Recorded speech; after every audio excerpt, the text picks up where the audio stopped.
દુનિયાની અંદર અનેક માણસો એવા થયા છે કે જેમણે અનેક પ્રકારની સફળતાના શિખરો સર કર્યા છે, પણ એ સફળતાના શિખરો સર ક્યારે થાય કે પોતાને પોતાની જાત ઉપર આત્મવિશ્વાસ હોવો જોઈએ.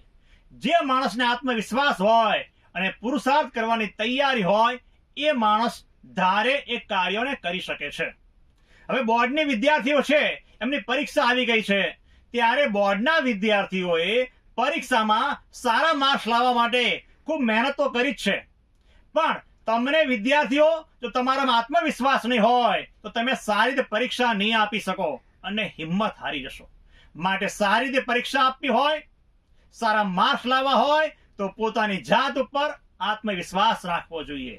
ભયને ભગાડીને નિર્ભય થવાની જરૂર છે. જે માણસ આત્મવિશ્વાસ રાખે છે તે હંમેશા સફળતાના શિખરોને સર કરે છે. સંસ્કૃતની અંદર પાણીની મુનિનું વાત આવે છે.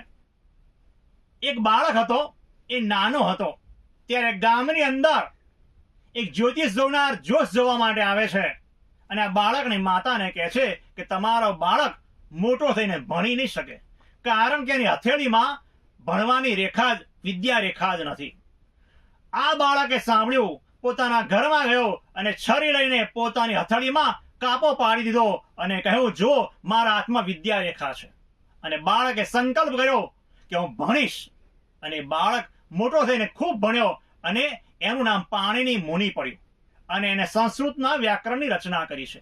આજે પણ આટલા વર્ષો પછી પણ સંસ્કૃત પાઠશાળાઓની અંદર આ પાણીની મુનિનું વ્યાકરણ ભણાવવામાં આવે છે. આ બાળક આટલી બધી સિદ્ધિ ક્યારે પ્રાપ્ત કરી શક્યો?